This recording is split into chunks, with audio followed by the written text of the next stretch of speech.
तो आज हम बताने वाले हैं बजट महत्वपूर्ण टॉपिक के बारे में। जो बजट है, बजट क्या होता है इसके बारे में बताएंगे। बजट एक निश्चित अवधि, आमतौर पर एक वर्ष के लिए वार्षिक वित्तीय विवरण होता है जो अनुमानित आय और व्यय की रूपरेखा प्रस्तुत करता है। इसका उपयोग वित्त संस्थानों, प्रबंधन और संसाधनों की जुटाव, राजकोषीय समेकन आदि जैसे विशिष्ट लक्ष्यों को प्राप्त करने के लिए एक उपकरण के रूप में किया जाता है।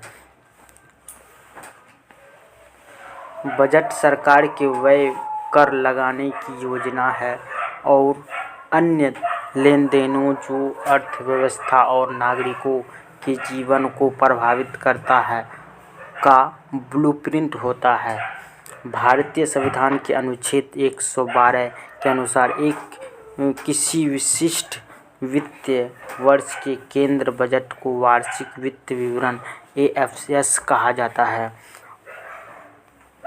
नेक्स्ट में आएंगे हम लोग। राष्ट्रीय बजट वित्त मंत्रालय के आर्थिक मामलों के विभाग DEA के अंतर्गत बजट प्रभाव द्वारा तैयार किया जाता है और चर्चा एवं अनुमोदन के लिए संसद में प्रस्तुत किया जाता है।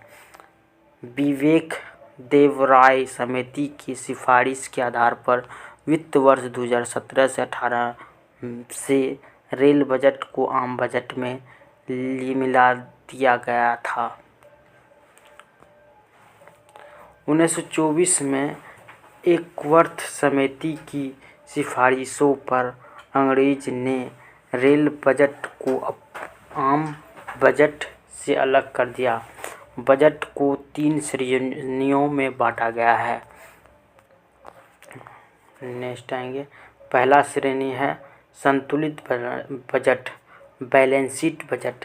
एक सरकारी बजट को एक संतुलित बजट कहा जाता है यदि किसी दिए गए वित्तीय वर्ष में अनुमानित सरकारी व्यय अपेक्षित सरकारी प्राप्तियों के बराबर हो।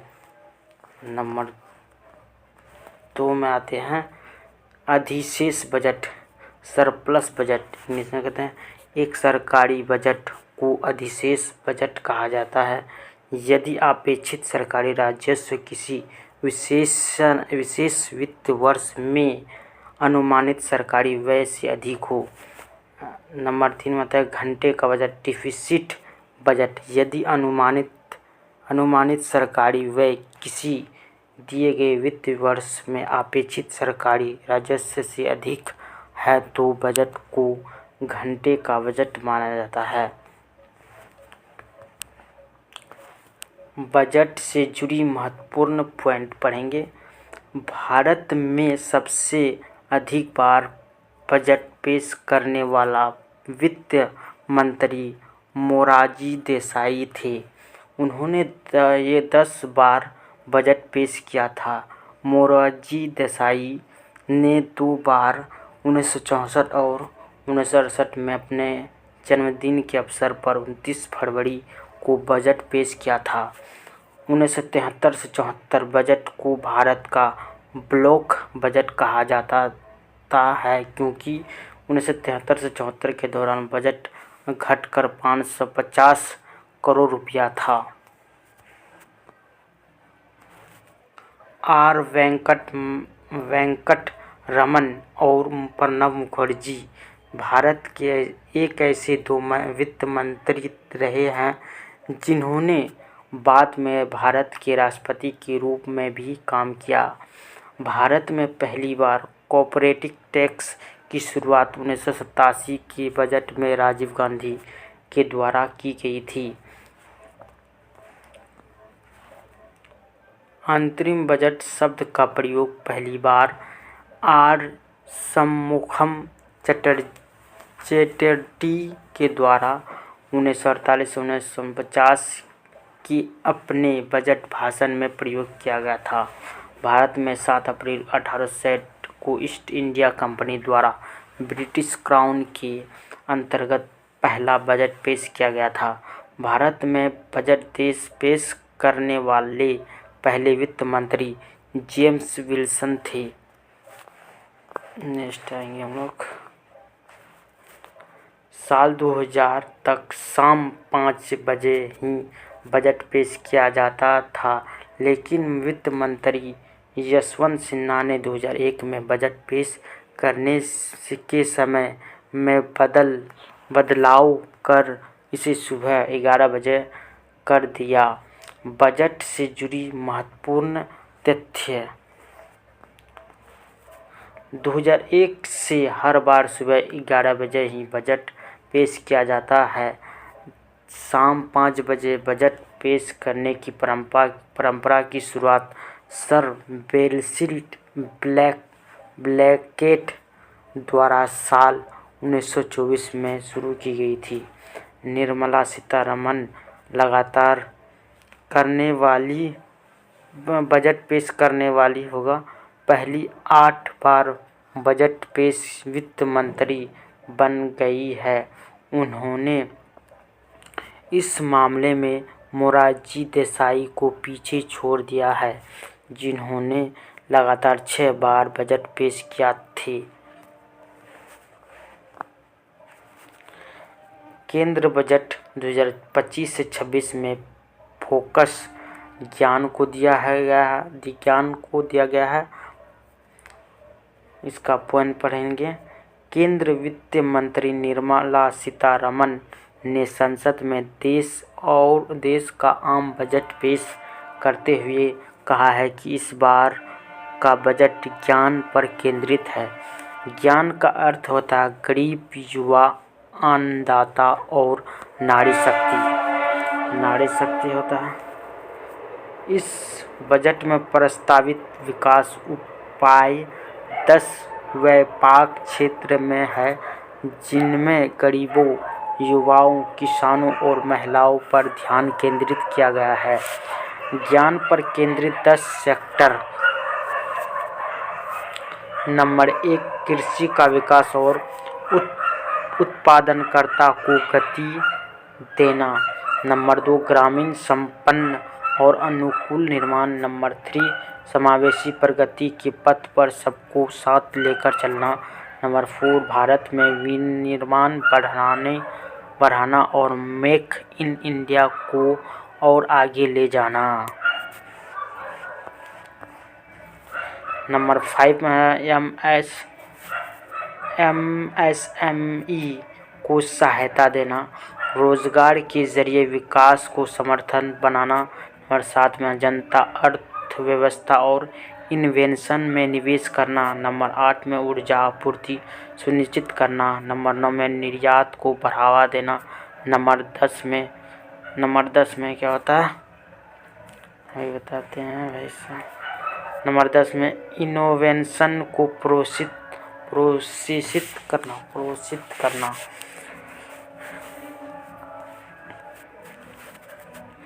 100 जिलों में प्रधानमंत्री धन धान्य कृषि योजना शुरू की जाएगी। वित्त मंत्री निर्मला सीतारमण ने प्रधानमंत्री धन धान्य बजट 2025-26 में कृषि योजना शुरू करने की घोषणा की है। 1.7 करोड़ किसानों को इस योजना के जरिए मदद मिलेगी। इस योजना को राज्य के सभी साथ मिलकर चलाया जाएगा। इस योजना के अंतर्गत 100 जिलों को कवर किया जाएगा और ये ऐसा जिला होंगे जहां पर उत्पादन कम होता है। केंद्र बजट 2025 से 26 जल जीवन मिशन को वर्ष 2028 तक बढ़ाया जाएगा। केंद्र वित्त मंत्री निर्मला सीतारमण ने बजट 2025 से 26 में जल जीवन मिशन को वर्ष 2028 तक बढ़ाने की घोषणा की है। पॉइंट 2 में आते हैं। जल जीवन मिशन को 2019 में शुरू किया गया था। असम में 12.7 लाख मिली टन वार्षिक क्षमता वाला एक संयंत्र लगाया गया है, जिसमें निम्न आते हैं। वित्त मंत्री निर्मला सीतारमण ने बजट को 2025 से 26 में यूरिया आपूर्ति को बढ़ाने के लिए असम के नामरूप में से 12.7 लाख मीट्रिक टन की वार्षिक क्षमता वाला एक संयंत्र स्थापित करने की घोषणा की है। 12 लाख की सालाना कमाई पर कोई भी टैक्स नहीं देना होगा। बजट 2025 से 26 में यह घोषणा की गई है कि अब 12 लाख की सालाना कमाई पर कोई भी टैक्स देने की आवश्यकता नहीं है। आयकर अधिनियम की धारा 87(a) के तहत छूट सीमा में वृद्धि की घोषणा की है। छूट की सीमा 7 लाख रुपये से बढ़कर 12 लाख रुपये कर दी गई है। यह बदलाव न्यू टैक्स व्यवस्था के तहत किया गया है। स्टेट डिस्कनेक्शन 75,000 रुपये ही रखा गया है। बजट घोषणा के बाद नई प्रस्तावित कर व्यवस्था इस प्रकार है। 0 से 4 लाख तक कोई कर नहीं है। 4 लाख से 8 लाख तक 5% कर है। 8 लाख से 12 लाख तक 10% कर था। 12 लाख से 16 लाख तक 15%। 16 लाख से 20 लाख तक 20%। 20 लाख से 24 लाख तक 25%। 24 लाख से ऊपर 30%। 12 लाख की सालाना कमाई पर कोई भी टैक्स नहीं देना होगा। इसका महत्वपूर्ण पॉइंट देखते हैं। अगर किसी व्यक्ति को सैलरी 12 लाख रुपए है और वह न्यू टैक्स रिज्यूम चुनता है तो 12 लाख तक की कमाई पर एक भी रुपया का टैक्स देने की आवश्यकता नहीं होती है। लेकिन आपकी इनकम अगर 12 लाख से 75,000 रुपये है तो भी आपको 0 टैक्स ही लगेगा, क्योंकि 12 लाख के ऊपर आपको स्टेट डिस्कनेक्शन 75,000 रुपये के लाभ मिलेगा। ऐसे में देखा जाए तो 12 लाख से 75,000 रुपये पर अब कोई टैक्स देने की आवश्यकता नहीं होगी। बीमा क्षेत्र के लिए एफडीआई सीमा 75 से बढ़ाकर 100% की। केंद्र बजट 2025 से 26 बीमा क्षेत्र के लिए एफडीआई सीमा 75% से बढ़ाकर 100% करने की घोषणा की गई। 100% एफडीआई की अनुमानित से बीमा कंपनियों को अधिक निवेश मिलेगा, जिससे उसका विस्तार और विकास तेजी से होगा। 36 जीवन रक्षक देवताओं को सीमा शुल्क से पूरी तरह छूट दी जाएगी। वित्त मंत्री निर्मला सीतारमण ने केंद्र बजट 2025 से 26 से घोषणा की 36 जीवन रक्षक देवताओं को सीमा शुल्क से पूरी तरह छूट दी जाएगी। अगले 3 वर्षों में सभी जिला अस्पताल में डे केयर कैंसर सेंटर स्थापित किए जाएंगे। वित्त वर्ष 2025 से 26 200 सेंटर स्थापित किए जाएंगे। कोबाल्ट उत्पादन, LED, zinc, lithium iron battery, scrap और 12 महत्वपूर्ण खनिजों को भी बुनियादी सीमा शुल्क से छूट कर दी गई। फुटवियर और लेदर के क्षेत्र के लिए फोकस प्रोडक्ट स्कीम शुरू की जाएगी। भारत में फुटवियर और लेदर सेलेक्ट में क्वालिटी, प्रोविडेंट और प्रतिस्पर्धा को बढ़ावा देने के लिए एक फोकस प्रोडक्ट स्कीम लागू की जाएगी। इस स्कीम में 22 लाख लोगों को रोजगार मिलने की संभावना है। अनुसूचित जाति और जनजाति वर्ग को 5 लाख महिलाओं के लिए एक नई स्कीम है। इस स्कीम के तहत पहली बार उद्यमी बन रही इस समाज की महिलाओं को अगले 5 साल के अंतराल में 2 करोड़ रुपए का टर्म लोन मुहैया कराई जाएगी। किसान क्रेडिट कार्ड की लिमिट 3 लाख से बढ़ाकर 5 लाख करने की घोषणा। किसान क्रेडिट कार्ड केसीसी के माध्यम से अब किसानों को किसान क्रेडिट कार्ड से 5 लाख रुपए तक का लोन मिल सकेगा। पहले यह लिमिट 3 लाख रुपए की थी। किसान क्रेडिट कार्ड योजना में किसानों को केवल 4% सालाना ब्याज देने पर लोन मिलता है। बिहार में मखाना बोर्ड की स्थापना की जाएगी। केंद्र वित्त मंत्री निर्मला सीतारमण ने बजट 2025-26 में यह घोषणा की है कि बिहार में मखाना बोर्ड की स्थापना की जाएगी। यह बोर्ड मखाना किसानों को प्रशिक्षण और सहायता प्रदान करेगा। बिहार में फूड प्रोसेसिंग यानी खाद्यान्न प्रसंस्करण को बढ़ावा देने के लिए national institute of food technology एवं एंटरप्रेन्योरशिप एंड मैनेजमेंट का गठन किया जाएगा। भारतीय डाकघरों को बड़े सार्वजनिक लॉजिस्टिकल संगठन में बदलने की घोषणा। केंद्रीय वित्त मंत्री निर्मला सीतारमण ने बजट 2025-26 में यह घोषणा की है कि भारत डाक को 1.5 लाख ग्रामीण डाकघरों के साथ एक बड़े सार्वजनिक लॉजिस्टिक संगठन में बदल दिया जाएगा। नेक्स्ट आते हैं आईआईटी इंफ्रास्ट्रक्चर में विस्तार।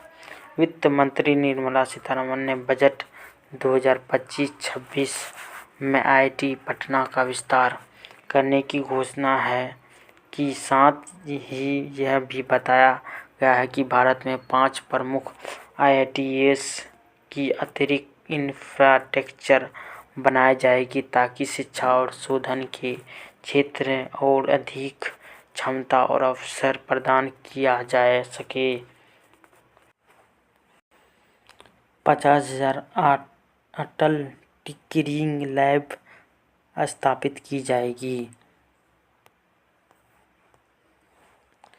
केंद्रीय वित्त मंत्री निर्मला सीतारमण ने बजट 2025-26 में यह घोषणा की है कि अगले 5 वर्ष में सरकारी स्कूलों में 50,000 अटल टिंकरिंग लैब स्थापित की जाएगी और सभी सरकारी माध्यमिक विद्यालयों में ब्रॉडबैंड कनेक्टिविटी प्रदान की जाएगी। केंद्रीय बजट 2025-26 में सभी क्षेत्र के लिए बजट में कितने का प्रावधान है। शिक्षा विभाग में चलते हैं। शिक्षा विभाग में क्या क्या प्रावधान किया गया है। शिक्षा सेक्टर के लिए इस बजट में कुल 1,28,650 करोड़ रुपये का आवंटन किया गया है। पिछले साल की तुलना में इस साल करीब 7% की बढ़ोतरी हुई है। पिछले साल का बजट में 1,12,000 करोड़ रुपये का प्रावधान शिक्षा विभाग के लिए था। स्वास्थ्य विभाग के लिए अब चलते हैं। केंद्रीय बजट 2025-26 में स्वास्थ्य विभाग के लिए 98,311 करोड़ रुपये प्रावधान किया है। पिछले साल केंद्र सरकार ने कुल 86,582 करोड़ रुपया का प्रावधान स्वास्थ्य विभाग के लिए किया था। बजट में आयुष्मान योजना के लिए 9,406 करोड़ रुपये का प्रावधान किया गया है, जबकि आयुष्मान भारत हेल्थ इंफ्रास्ट्रक्चर के लिए 4,200 करोड़ का आवंटन किया गया है। उसके बाद आता है ग्रामीण विकास विभाग। केंद्र बजट 2025-26 में ग्रामीण विकास के लिए 2,67,000 करोड़ रुपये का प्रावधान है। 2024-25 के बजट में प्रावधान 1,80,000 करोड़ रुपया था। इस विभाग के तहत मनरेगा, प्रधानमंत्री ग्राम सड़क योजना, प्रधानमंत्री आवास योजना, प्रधानमंत्री जन उत्थान ग्रामीण अभियान, इंदिरा गांधी राष्ट्रीय विधवा पेंशन योजना जैसी स्कीम आती है। उसके बाद आते हैं गृह विभाग। केंद्र बजट 2025 में गृह विभाग के लिए कुल 2,33,211 करोड़ रुपया का प्रावधान किया गया है। पिछले बजट यानी 2024 से 25 की बात की जाए तो बजट का आवंटन करीब 2,20,000 करोड़ के आसपास था। गृह विभाग के बजट के तहत जम्मू कश्मीर और लद्दाख जैसे केंद्र शासित प्रदेश की ग्रेड दिया जाता है। गृह विभाग का काम देश की आंतरिक सुरक्षा, लॉ एंड ऑर्डर, अपराध पर लगाम लगाना, साथ ही देश पर केंद्र शासित प्रदेश का जिम्मा भी गृह के ही पास है। कृषि एवं संबंधित गतिविधियाँ। केंद्र शासित बजट 2025 से 26 खेती और इससे जुड़ी दूसरी गतिविधियों के लिए इस साल के बजट में 1,71,437 करोड़ रुपया का प्रावधान किया है। इस बार के बजट में किसान क्रेडिट कार्ड की सीमा 3 लाख से बढ़कर 5 लाख करने की घोषणा हुई है। खेती के लिए एक और नई स्कीम की घोषणा हुई है। इस योजना का नाम प्रधानमंत्री धन ध्येय कृषि योजना है। इसे राज्यों के साथ लागू किया जाएगा। 100 जिलों को पहले चरण में शामिल किया जाएगा। उसके बाद रक्षा क्षेत्र में आते हैं। रक्षा क्षेत्र में केंद्र बजट 2025 से 26 रक्षा क्षेत्र के 6,81,210 करोड़ रुपये के बजट का ऐलान किया गया है, जो पिछले साल की तुलना में 9.5% अधिक है। पिछले वित्त वर्ष में रक्षा बजट में 6,21,940 करोड़ था।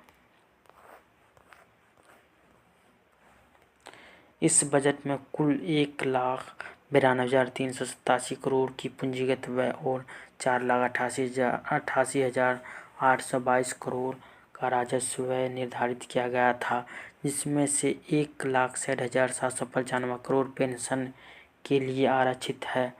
स्टार्टअप्स के लिए एक नया फंड ऑफ फंड्स की घोषणा की। केंद्र बजट 2025-26 में स्टार्टअप्स को प्रोत्साहित करने के लिए सरकार ने लघु उद्योग विकास बैंक SIDBI के फंड ऑफ फंड्स का विस्तार किया है। इसमें 10,000 करोड़ रुपये का नया निवेश किया जाएगा। शिक्षा में AI के लिए सेट ऑफ एक्सीलेंट किया गया है। केंद्र सरकार शिक्षा क्षेत्र में AI को बढ़ावा देने के लिए 5,000 करोड़ रुपये की लागत से एक नई सेंटर ऑफ एक्सीलेशन स्थापित करेगी। राष्ट्रीय परमाणु ऊर्जा मिशन। ऊर्जा क्षेत्र में परमाणु ऊर्जा को बढ़ावा देने के लिए केंद्र सरकार ने राष्ट्रीय परमाणु ऊर्जा मिशन की घोषणा की है। इसमें 2047 तक कम से कम 100 गीगावाट परमाणु ऊर्जा का उत्पादन करने का लक्ष्य है।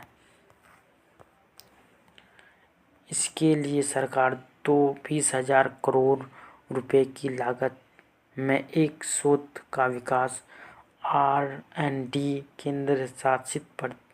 केंद्र स्थापित करेगी, जो स्मॉल मॉड्यूलर रिएक्टर (SMR) पर काम करेगा।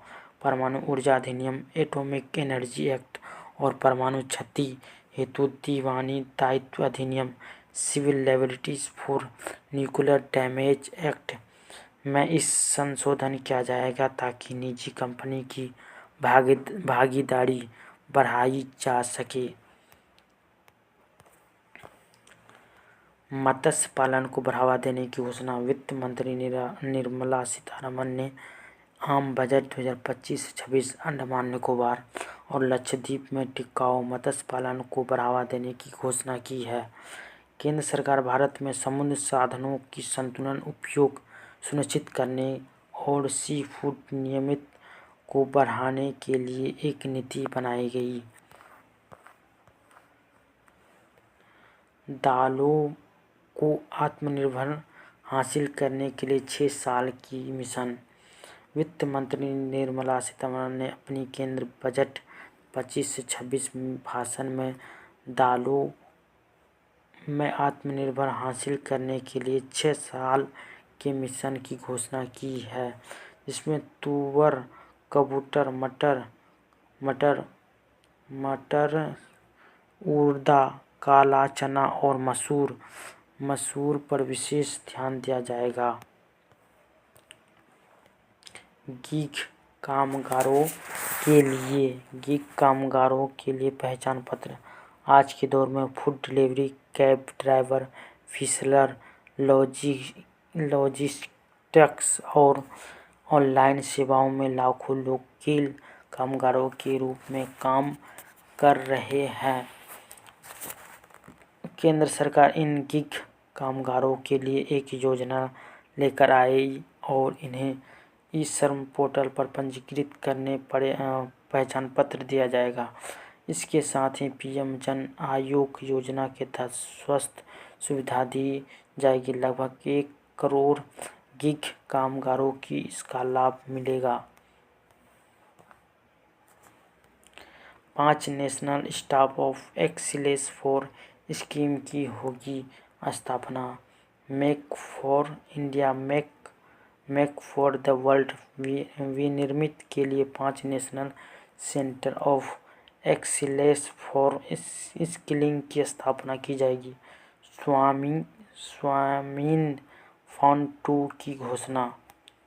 SWAMIH इसका spell window for affordable and mid income housing.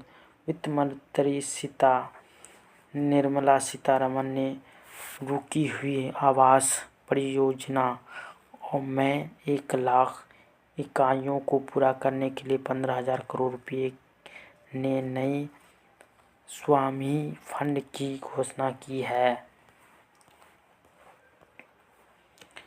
निर्यात को बढ़ावा देने से जुड़ी प्रमुख धारणाएं। अंतर्राष्ट्रीय व्यापार के लिए एक डिजिटल सार्वजनिक आवास संरचना भारत ट्रेड नेट की स्थापना की जाएगी। केंद्र सरकार राज्यों के साथ 50 पर्यटन स्थलों का विकास करेगी। केंद्रीय वित्त एवं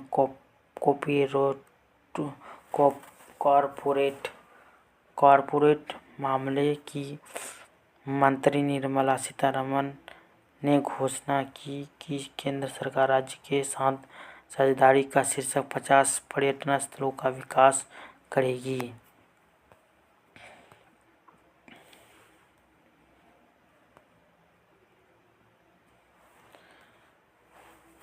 विषय है और मुख्य भाषाएं मुख्य घोषणाएं की गई हैं। बिजली क्षेत्र सुधार। बिजली वितरण और ट्रांसमिशन को मजबूत करने के लिए बड़े सुधार की घोषणा। शहरी विकास। शहरों को पुनर्विकसित और जल स्वच्छ सुधार के लिए 1 लाख करोड़ का अर्बन चाइल्ड फंड शुरू किया गया। कैंसर देखभाल सुविधा बिहार समेत देश भर में जिला अस्पतालों में अगले 3 वर्ष में 200 टेकायर कैंसर सेंटर खोले जाएंगे। चिकित्सा शिक्षा विस्तार MBBS 75,000 सीट बढ़ाई जाएगी। 5 IIT में से 65 से अधिक सीट बढ़ाई जाएगी। PM गति शक्ति और पर्यटन 50 नए पर्यटन स्थलों को विकसित करने का ऐलान किया गया। फुटवियर और देनदार सेक्टर जूते चप्पल फुटवियर और चमड़ा क्षेत्र के लिए एक केंद्रित योजना शुरू की जाएगी।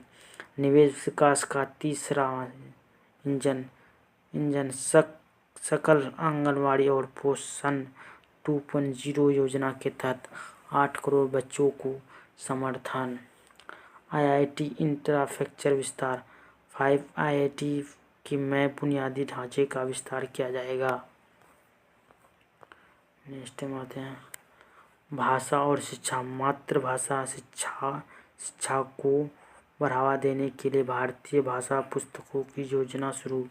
खाद्यान्न प्रसंस्करण संस्था बिहार में नए खाद्य प्रसंस्करण संस्था स्थापित होगा। Make in India mission national manufacturing mission के तहत उद्योग को बढ़ावा दिया जाएगा। महिलाओं के लिए नई योजना 5 लाख महिलाओं और नई उम्मीदवारों को टर्म लोन की सुविधा प्रदान की जाएगी। स्टार्टअप के लिए क्रेडिट गारंटी सीमा बढ़ाकर 20 करोड़ की गई। असम में यूरिया संयंत्र असम में नामरूप में 12.7 लाख मीट्रिक टन वार्षिक उत्पादन क्षमता वाले यूरिया संस्थान स्थापित किया जाएगा। किसान क्रेडिट कार्ड योजना 7.7 करोड़ किसानों, मछुआरों और डेयरी किसानों को अल्पकालीन ऋण प्रदान की जाएगी। किसान सुधार योजना धान्य कृषि योजना के तहत 100 जिला में कृषि उत्पादन बढ़ने पर जोर दिया जाएगा, जिससे 1.7 करोड़ किसानों को लाभ मिलेगा।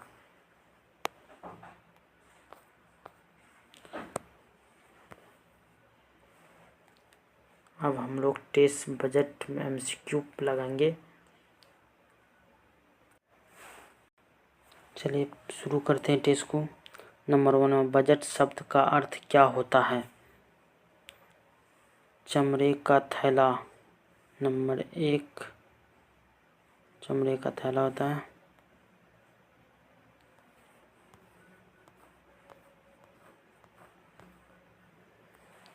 नंबर 2 में आता है भारत में पहला बजट कब पेश किया गया था? 18 फरवरी 1860 में। थोड़ा छोटा करते हैं। नंबर 3 में तो भारत में पहला बजट 18 फरवरी 1860 को किसने पारित किया था? East India company James Wilson ने किया था। भारत में पहली बार कॉर्पोरेट टैक्स की शुरुआत 1887 के बजट में किसके द्वारा की गई थी? इसके द्वारा आगे की गई थी, आगे बढ़ते हैं, राजीव गांधी के द्वारा। भारत में बजट प्रणाली की शुरुआत किस वायसराय के कार्यकाल के दौरान की गई थी? लॉर्ड कैनिंग के द्वारा। संविधान में बजट शब्द की जगह क्या प्रयुक्त हुआ है? क्या हुआ? वार्षिक वित्त और एनुअल फाइनेंशियल सिस्टम दोनों होता है। उपयुक्त में से दोनों सही आंसर है। किस वर्ष के बजट को भारत का काल बजट कहा जाता है? किस बजट को कहा जाता है काल बजट? 1973 से 74।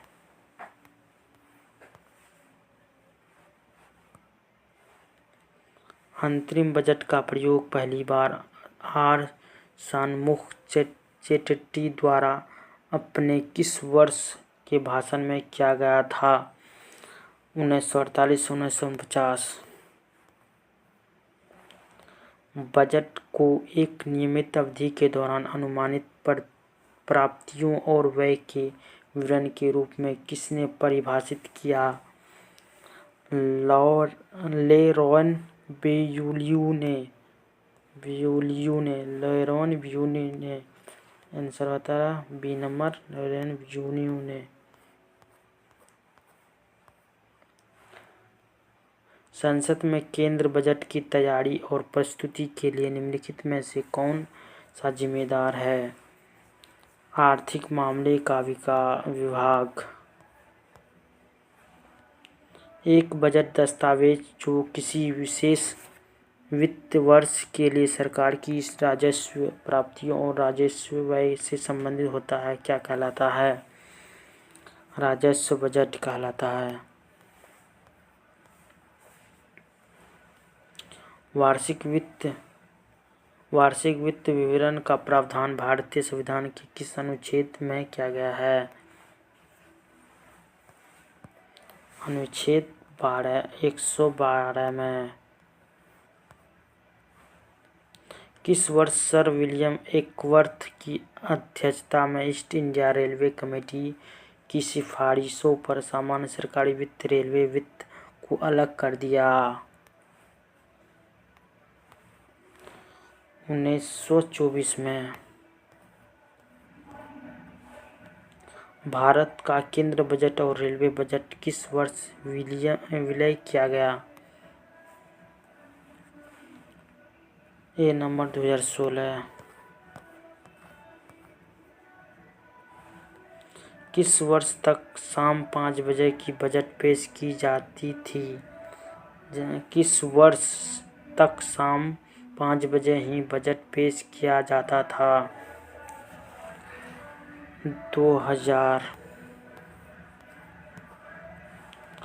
शाम 5 बजे बजट पेश करने की परंपरा की शुरुआत सर विलियम बेकेट द्वारा किस वर्ष शुरू की गई थी? 1924 में। कौन सा मंत्रालय बजट तैयार करता है? कौन सा मंत्री बजट तैयार करता है? डी नंबर, वित्त मंत्री तैयार करता है। 18 में। स्वतंत्र भारत का पहला बजट किसने पेश किया था? आर के चेट्टी ने। संसद में कितने बार पेपरलेस बजट को पेश किया गया था? संसद में कितने बार पेपरलेस बजट को पेश किया गया था? 5 बार। निम्नलिखित में से कौन सा बजट भारत का पहला पेपरलेस बजट प्रस्तुत किया है? बजट 2021 से 22। भारत का पहला पूर्वकालीन महिला वित्त मंत्री कौन है? निर्मला सीतारमण।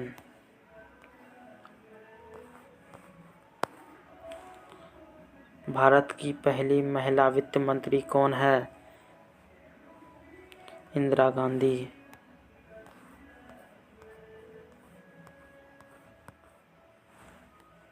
बजट में क्या होता है?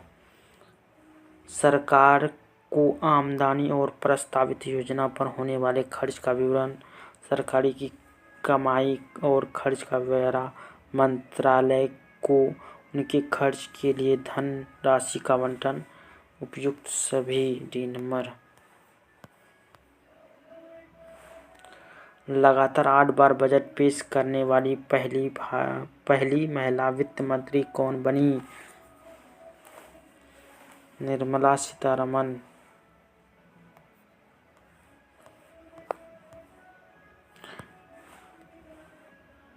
इसका कमेंट में आंसर देना, हमको कंफ्यूज लग रहा है।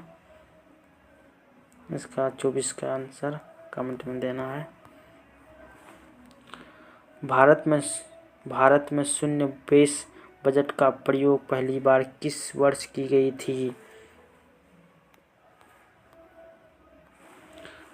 1987 में। किसने भारत में सबसे लंबा बजट पेश किया? निर्मला सीतारमण। भारत के कितने प्रधानमंत्री ने प्रधानमंत्री रहते हुए बजट पेश किया है? 3।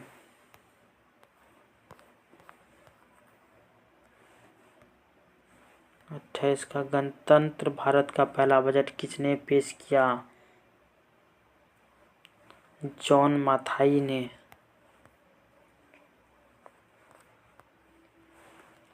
गणतंत्र भारत का पहला बजट कब पेश किया गया? 28 फरवरी 1950 को। सबसे अधिक बार बजट पेश करने का रिकॉर्ड किस नेता के पास है? मोरारजी देसाई 10 बार पेश कर चुका है।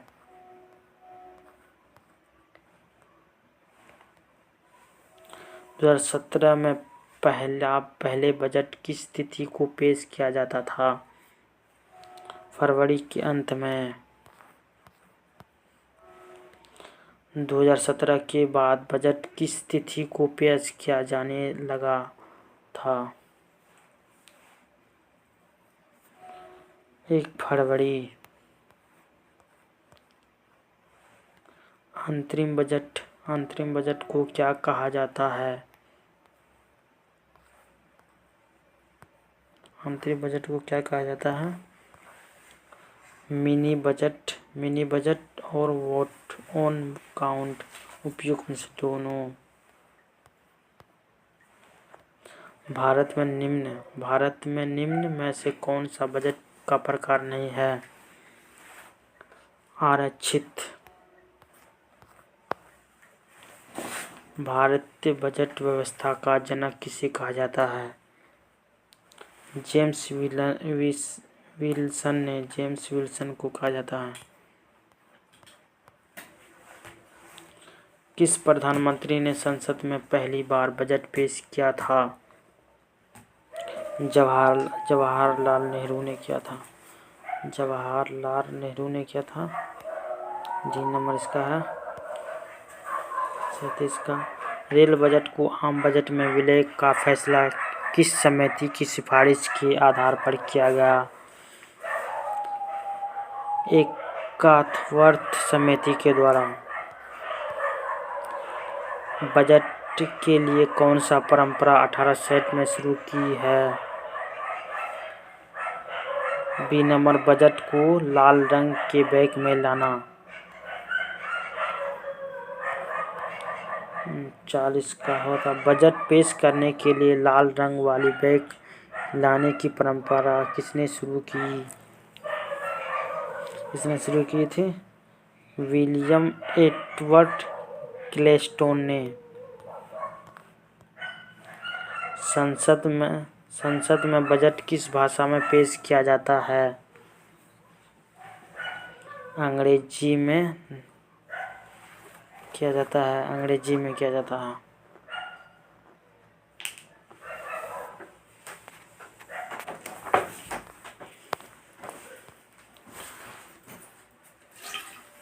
Thank you for watching video. जिसने भी चैनल को सब्सक्राइब नहीं किया सब्सक्राइब कीजिए, बेल आइकन को दबाएं।